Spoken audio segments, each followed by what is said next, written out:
분산하기, 복제된 유닛을 분산시켜 배치하는 방식이다. 유닛끼리 접촉하고 있는 부분은 적거나 혹은 매동 공동주택처럼 전혀 인접해 있지 않으므로 얼핏 보면 공동주택으로 보이지 않기도 하지만 사실 외부 공간을 포함한 군락으로 조합되어 있는 것이다. 공동주택에 통일감을 주기 위해 유닛 사이에 있는 뜰이나 통로 등 외부 공간을 조성하는 방법이 중요하다. 그래서 뭐 분산시켜 놓는다는 것들이고, 이런 복제된 유닛들이 분산돼서 이렇게 있어서 여기는 내 땅, 내 땅, 내 땅 뭐 이런 식으로 이제 지금 여기 이렇게 돼 있죠. 그래서 썬탑 홈즈라고 돼 있고요. 이게 뭐 이 지금 그 벽을 공유하고 있지 않으면 이제 사실은 좀 이렇게 살펴봐야 되는데, 벽을 공유하고 있지 않으면 냉난방 효율에서는 별로 도움될 것 같지는 않아요. 그러나 설계할 때는 이 모든 류의 평면들을 다 조합해서 하지는 않기 때문에 그러니까 이걸 설계를 할 때는 한 개의 유닛을 설계해서 이게 복사할 수는 없죠. 왜냐하면 이게 북쪽이 이쪽으로 정해지면 이 배치들이, 내부 배치들이 다 달라져요. 그렇기 때문에 이 네 개의 유닛 한 개만 설계를 끝내고 나면 그 다음부터 복제해서 다 지금 들어갈 수 있는 상황이니까 설계가 굉장히 간단하고 표준화돼서 시공이라든지 그 다음에 자재라든지 이런 것들이 굉장히 빨리 진행될 수 있을 것 같아요. 그래서 이런 대규모의 복제된 뭐 분산 방식의 그 주택들이 있고요. 썬탑 홈즈 1931년 미국 펜실베니아주 아드모 프랭크 로이드 라이트. 유닛 4개가 클로버 모양으로 연결되어 하나의 덩어리를 구성하고 있는 플랜. 유닛끼리 인접해 있는 것은 한 귀퉁이 뿐으로 분산된 형태이기 때문에 단독 주택처럼 전용 뜰을 가진다. 4개의 클로버 모양 유닛 조합이 계획되었지만 실제로 실현된 것은 한 개뿐이다. 그래서 뭐 한 개가 실현됐다고 하고요. 보수 유지가 잘 이루어져 오늘날에도 깨끗하게 사용되고 있다. 매동 공동주택 1952년 프랑스 매동 장프루베. 전후 시급해진 주택 공급 수요에 신속히 대응하기 위해 건설된 조립식 주택 군락. 금속과 목재 패널로 구성되어 있는 14동의 주택이 대지의 기존 경사나 자연환경에 맞춰 배치되었으며 분산되어 있어도 집합으로서 정돈된 주택 군락을 형성하고 있다. 그래서 이게 이런 류의 방향으로 배치된 평면도는 굉장히 비슷할 것 같고요. 이게 요게 하나의 유닛들의 형태인 것 같고, 또 여기는 지금 사이즈가 좀 다르죠. 그래서 이 세 개가 조합돼서 요거 하나랑 이거 하나랑 비슷하다거나 이런 식의 방식의 설계를 택했을 것 같아요. 그래서 이거는 사실은 배치의 묘미 같은 건데, 이 모든 평면도를 다 새로 설계하고 다 다르게 하려면 좀 이렇게 시간들이 오래 걸리잖아요. 그래서 몇 개의 타입들 이쪽으로 바라보는, 그러니까 뭐 저기 남북으로 편의상 이렇게 그 이야기를 해봅시다. 어디가 지금 북쪽인지 정확하게 모르겠는데 남북으로 뚫려 있는 축을 가진 그 유닛 하나, 그 다음에 동서축 하나 이렇게 돼 있고요. 그 다음 동서축인데 사이즈가 뭐 이게 뭐 3이라고 치면 1 이런 식으로 이렇게 해서 유닛 타입을 만든 다음에 쫙 다 복제되고, 그 다음에 이것들이 적절한 간격을 가지고 배치가 되면 이렇게 난민총 같이 보이지 않게 정리를 할 수 있겠죠. 그래서 전후 시급해진 그 주택에 신속히 대응하는 것들이 좀 핵심이었던 것 같고요. 프루베가 뭐 앞에도 나왔다시피 철판과 금속과 목재 패널 이런 것들을 가지고 이제 건축물을 많이 지었다고 하고요. 이게 뭐 이 당시로서는 굉장히 새로운 재료였기 때문에 굉장히 멋있어 보였을 것 같고요. 그 다음에 지금 뭐 사진으로는 그렇게 뭐 좋아 보이진 않는데, 당시에는 이제 금속 패널로 지은 것만 가지고도 굉장히 특이한 것이기 때문에 싸고 빠르게 만들 수 있음에도 불구하고 되게 이렇게 안 좋아 보이진 않았을 것 같아요. 52년도에 지은 건물, 우리나라의 52년도의 건물들은 거의 뭐 그죠, 초가집이라도 있으면 정말 다행인 상황이었을 거 아니에요. 전쟁 때문에 난리가 난 통이었으니까. 자, 다음 페이지 넘어갈게요. 122페이지 유닛 겹치기. 유닛을 수직으로 쌓아 올리는 방식으로 브레멘 아파트 하우스 1962년 브레멘 알바 알토 22층으로 이루어진 고층 공동주택. 독신 자녀가 없는 부부를 위한 주택이다. 발코니와 창의 조합, 필로티, 이렇게 필로티 공동 영역이 구성이 돼 있고요. 먼저 본문 좀 볼까요? 유닛을 수직으로 쌓아 올리는 방식으로 나열하기. 둘러싸기와 병용하는 경우가 많다. 3층까지는 저층, 5층까지는 중층이라 불린다. 6층 이상의 고층 주택은 엘리베이터가 발명된 이후에 발달한 새로운 형식이다. 지면에 건축물을 지을 수 있는 면적이 한정되어 있어도 몇 층이나 겹칠 수 있다면 건축물의 각 층의 바닥면 합계가 커지므로 토지의 이용으로서는 매우 효율적이며 녹지를 조성할 수 있다. 또한 고층 공동주택의 상층에 살고 있다면 조망과 채광이 좋다. 그러나 동시에 주변 환경에 그림자가 생기므로 배치를 계획할 때 방위와 이웃 간 관계를 잘 확인해야 한다.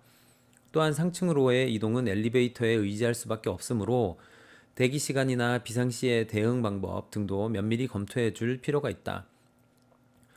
유닛의 밀도가 높아지면 그만큼 모여 사는 사람들의 수도 늘어나므로 사생활과 공동체 관련 문제들이 생겨난다. 같은 형태의 유닛으로 구성되어 있으므로 주택의 가족 구성이 비슷해져 다양성이 줄어드는 경우도 있다. 그래도 인구 밀도가 높은 지역에서 고층 공동주택은 경제적이며 신속하게 주택을 고루 퍼뜨릴 수 있는 효율적인 방법이다. 오늘날에는 50층 이상의 초고층 공동주택도 속속 등장하고 있는데 이 새로운 주거 형태를 어떻게 살기 편한 것으로 만들 것인지는 커다란 과제다. 유니테 하비타시용의 대지면 기둥이 건물을 떠받치고 있다. 그래서 요 필로티라는 게 요런 지금 같은 이야기는 아닌데 여기 있네요. 그래서 마르세유의 유니테 하비타시용 1952년 프랑스 마르세유 꼬르비제 르꼬르비제가 설계한 일련의 공동주택 유니테 하비타시용 중에서 가장 유명한 작품으로 18층의 건물에 전체 337가구가 거주하는 거대한 주택이다. 그래서 큰 공동주택이고요. 여기 하단부가 지금 이렇게 돼 있다는 거예요. 그래서 주택 유닛들이죠. 그다음에 여기에 원형 계단으로 이렇게 해서 비상시에 도망갈 수 있는 그런 류의 이제 설계들이고 여기 아마 트랙이 형성이 돼 갖고 이렇게 뛰어다닐 수도 있고 뭐 이렇게 돼 있는 걸로 알고 있어요. 여기 이제 보면 우리가 그 통상적으로 3층까지는 저층이라고 부르고요. 그 다음에 5층까지는 중층, 6층 이상 고층 공동주택이라고 돼 있고요. 요거는 이제 일본식의 뭐 법규인 것 같고요. 그래서 뭐 근데 일반적으로는 틀린 말은 아니잖아요. 그래서 3층까지 저층, 5층까지 중층, 6층 이상의 고층이라고 돼 있고 예전에 뭐 진짜로 한 20년 전만 하더라도 이런 류의 이야기들이 되게 많았어요. 이게 5층 이상으로 넘어가면 엘리베이터가 정지하는 순간 이게 굉장히 고통스러울 수 있거든요. 엘리베이터가 단전이 종종 있었단 말이에요. 최근에는 거의 없지만 우리나라 같은 경우는 외국 경우는 지금도 단전이 많이 있어요. 그래서 전기가 끊어지면 그 엘리베이터가 없으니까 걸어 내려갔다 걸어 올라와야 되거든요. 그래서 5층이 넘어가면 좋지 않다 이런 류의 생각들이 많아서 통상적으로는 아파트들이 5층에서 계속 멈춰 있었었고요. 그 다음에 5층 정도에 사는 정도가 제일 좋다고 이야기를 했는데 최근의 분위기로는 10 몇 층까지 정도가 로얄층으로 보통 요쯤이 로얄층으로 많이 불리고요. 그 다음에 저층 1층 세대가 보통 통상적으로 아파트 가격이 조금 쌉니다. 왜냐하면 여기는 지금 2층으로 되어 있지만 이게 결국 뭐 1층이잖아요. 여기서는 필로티니까. 그래서 이런 데서 사람들이 서서 막 이렇게 떠든다거나 밤에 그다음에 자동차가 와서 주차를 하고 물건을 내리고 할 때마다 이 사람들은 막 잠이 깨고 그다음에 담배 연기가 막 들어오는 그런 경우들이 있어요. 그래서 저층들이 조금 더 이제 그 상대적으로 우리나라 같은 경우는 저평가돼 있고요. 통상적으로 아파트들이 뭐 500만 원에서 1000만 원 정도는 더 싸요. 밑에 있는 층들이. 그리고 냉난방으로 봤을 때도 이 건축물에 이제 햇볕이 이렇게 와 닿고 그다음에 겨울에 햇볕이 없는 그런 경우에 여름에는 이 건축물 위 부분에 계속 햇볕을 받으니까 여기에 단열재를 훨씬 더 두껍게 쓰거든요. 그렇지만 한층 더 있는 것보다는 못 하잖아요. 그래서 이제 이 최상층은 항상 덥고 춥다. 그다음에 최하층도 덥고 춥다. 혹은 습하다. 왜냐면 밑에 있는 습기들하고 이제 항상 숲에서 나무 같은 데서 습기가 나오니까요. 그래서 이런 류의 이유들 때문에 통상적으로 조금 더 이제 저평가되는 경향들이 있고요. 이제 한 층 밑이나 그 두 층 밑에부터 해서 요 정도 층이 봤을 때 전망이 가장 좋잖아요. 그래서 로얄층으로 통상적으로 불려지고요. 그래서 가격대가 제일 좋고요. 그 다음에 그럼에도 불구하고 이게 이제 10한 8층을 넘어가면서부터는 문제들이 최근 애들 참 많이 생기는데, 이 18층이 넘어가면서부터 조금 이제 조금 그 조심하거나 앞으로 이제 해결을 해야 될 숙제 중에 하나가, 최근에 이제 울산에서 그 고층 건축물에 화재가 있었잖아요. 그래서 보면은 이 주상복합 아파트라고 이렇게 돼 있죠. 그래서 좀 살펴보면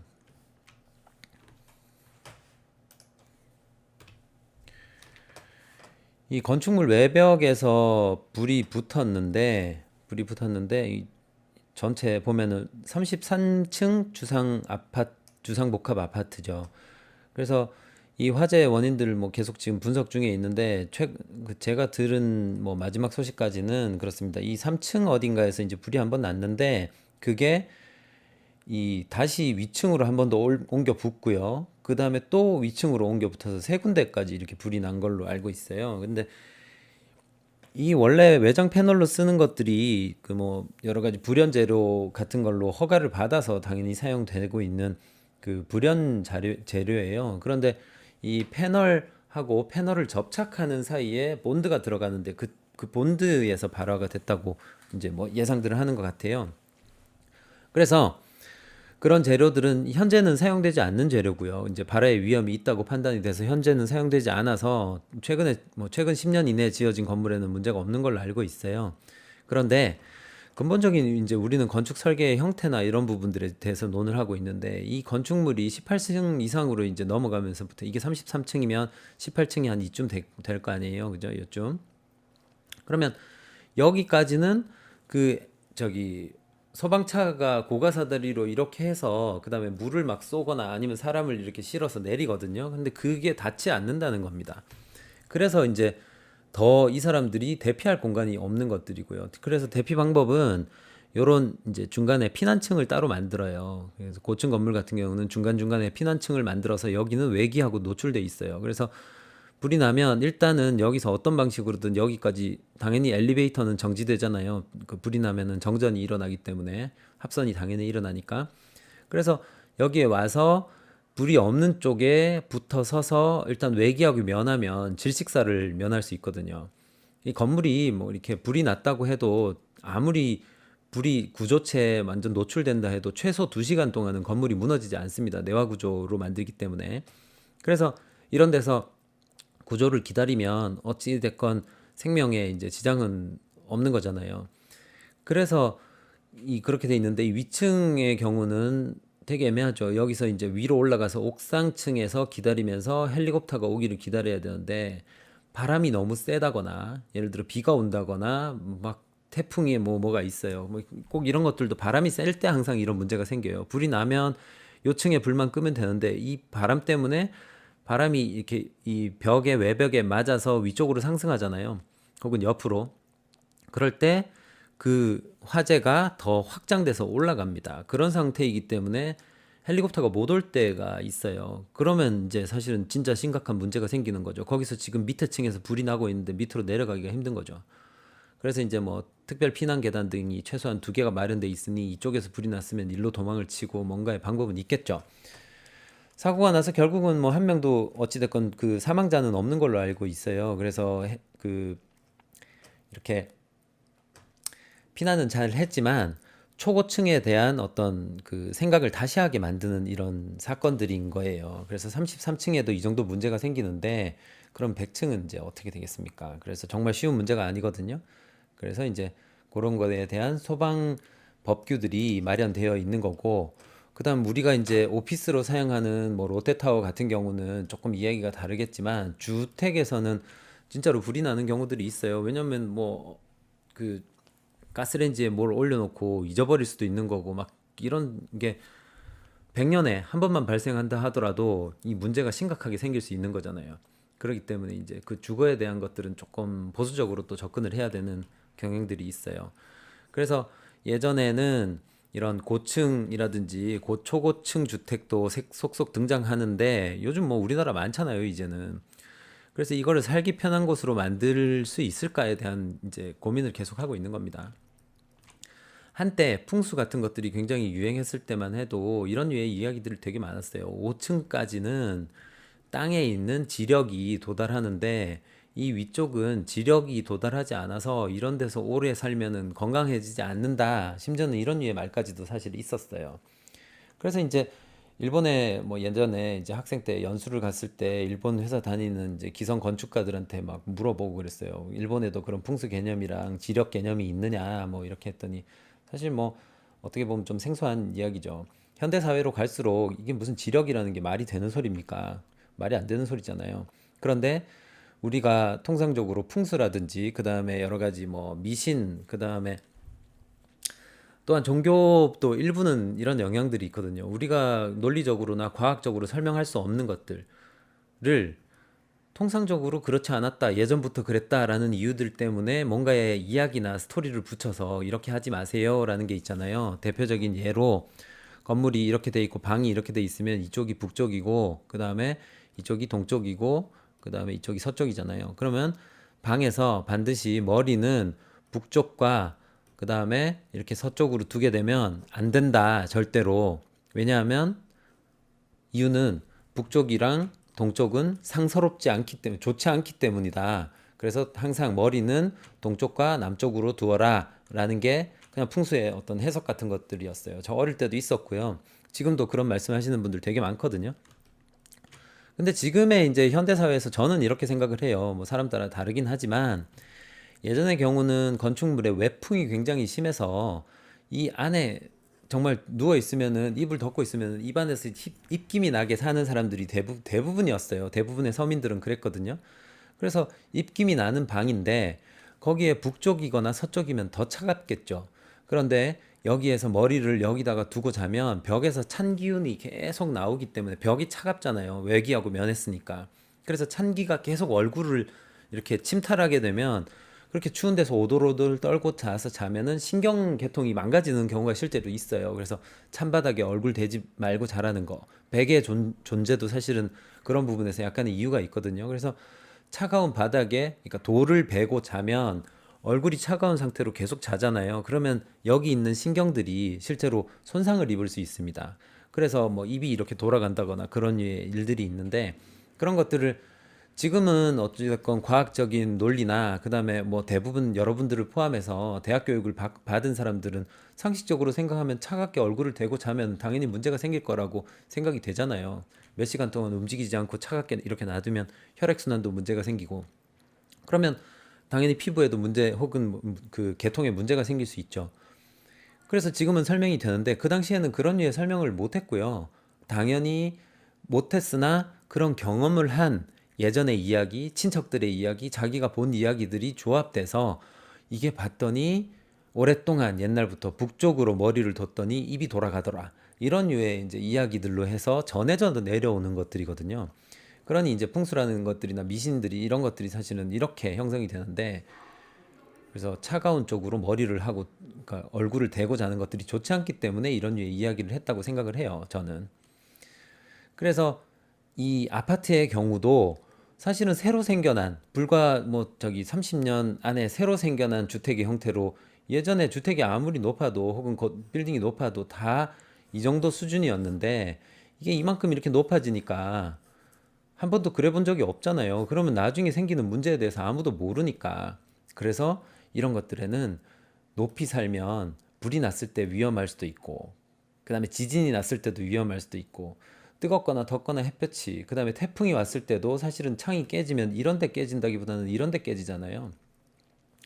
끝에 있는 것들은 이렇게 해서 옆으로 이렇게 통과해 버리니까 괜찮은데 이 중간에 있는 것들은 제 생각에 지금 평면 구조가 만약에 이렇게 돼 있다라고 하면은 이 중간에 있는 층은 바람을 이렇게 맞으면 태풍이 오면 여기에 완전 골을 타고 위쪽으로 이렇게 올라가지만 어마어마한 풍압이 걸릴 것 같거든요. 이런데 창이 만약에 이번 태풍 같은 데에서 만약에 해운대에 있었다고 하면 다 깨진다고 저는 봅니다. 그래서 그런 개념으로 봤을 때는 물론 이제 이 밑쪽은 깨진다고 치면은 이 위쪽 이만큼이 깨지겠죠. 이 밑은 안 깨질 것 같아요. 그렇지 않나? 이게 바람이 이렇게 통과하고 밑으로 갈 수 있겠나? 그래서 뭐 아무튼 그렇습니다. 그래서 위쪽에 살면 문제가 생길 확률이 되게 높아요. 그러니 잘 모르겠으니까 통상적으로 풍수로 이야기를 해서 5층 이상에 살면 지력이 도달하지 않아서 위험할 수 있다. 뭐 이런 류의 이야기도 할 것 같습니다. 그래서 이제 그런 것들에 대한 생각을 조금 해야 되는 거고요. 그래서 뭐 단순하게 풍수가 맞다 틀리다를 떠나서요. 저는 그런 말들에는 항상 다 이유가 있는 거라 예전에 말을 또 굳이 거스르면서 막 무슨 풍수는 틀렸어요. 그다음에 옛날 사람들 말한 거 다 소용없어요. 이렇게 말할 필요는 저는 없다고 생각하고요. 풍수를 이제 좀 더 과학적으로 바라봤을 때 그런 류의 이야기들에서 기인한 것이 아닐까라고 생각이 되고요.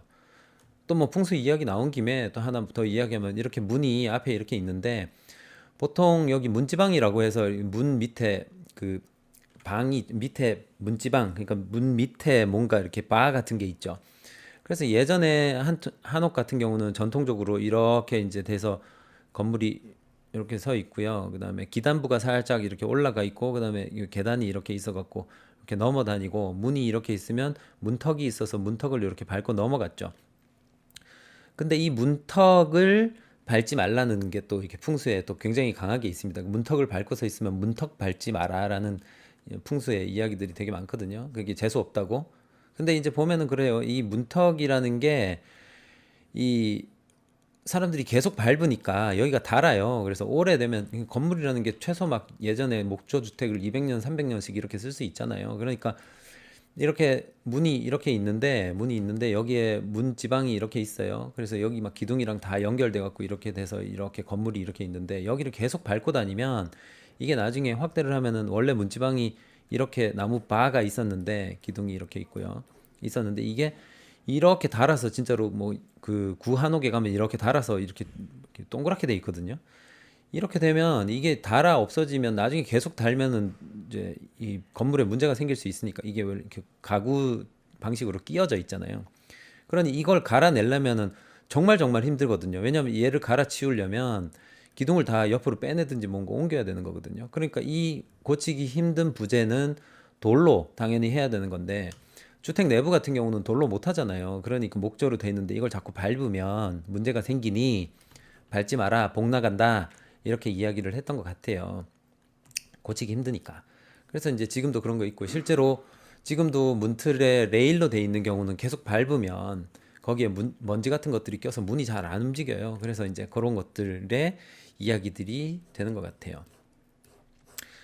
자, 그래서 뭐 이야기하다가 지금 이제 그 마르세유의 유니떼 따비타시옹 이야기하다가 풍수 이야기까지 잠깐 나왔는데 여러분들도 뭐 재미있게 하나의 그 건축 관련된 이야기들이니까 알아두시면 또 나름 피가 되고 살이 될 것 같고요. 나중에 건축주 만나서 풍수상으로 봤을 때 이게 이렇게 되니까 이렇게 배치를 해주세요. 이게 북쪽이 여기니까 이걸 뭐 이렇게 꺾어서 이렇게 배치를 해주세요. 지관 그다음에 나침반 이렇게 보면서 막 이야기를 하고 이런 얘기들이 이제 나와요. 현장에서 일을 하다 보면. 그래서 이제 그런 것들은 일단은 뭐 잘 귀담아 들으시고 무시는 하지 마시고 일단 들은 다음에 그런 것들이 왜 그렇게 됐는지에 대해서 생각을 한번 해보시면 또 나름의 해법이 있을 것 같고요. 뭐 저는 개인적으로 풍수를 뭐 이렇게 막 믿거나 그런 스타일은 아닙니다. 그래서 논리적으로 지금 해석이 되는 부분들은 저는 그렇게 이해를 하고 있어요. 자, 일단은 오늘은 저기 123페이지까지 하고요. 다음 주부터 124페이지 6번부터 진행하도록 하겠습니다.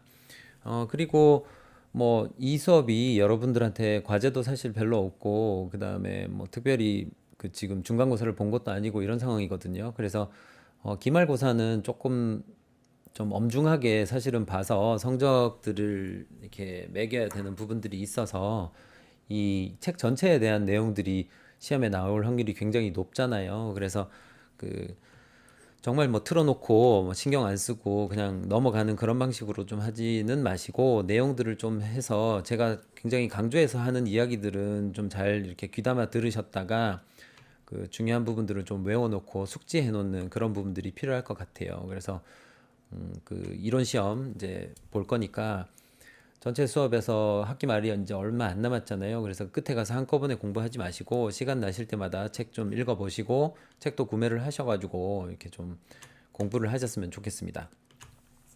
네, 이상 오늘 수업 여기까지 하고요. 다음 주에 뵐게요. 안녕.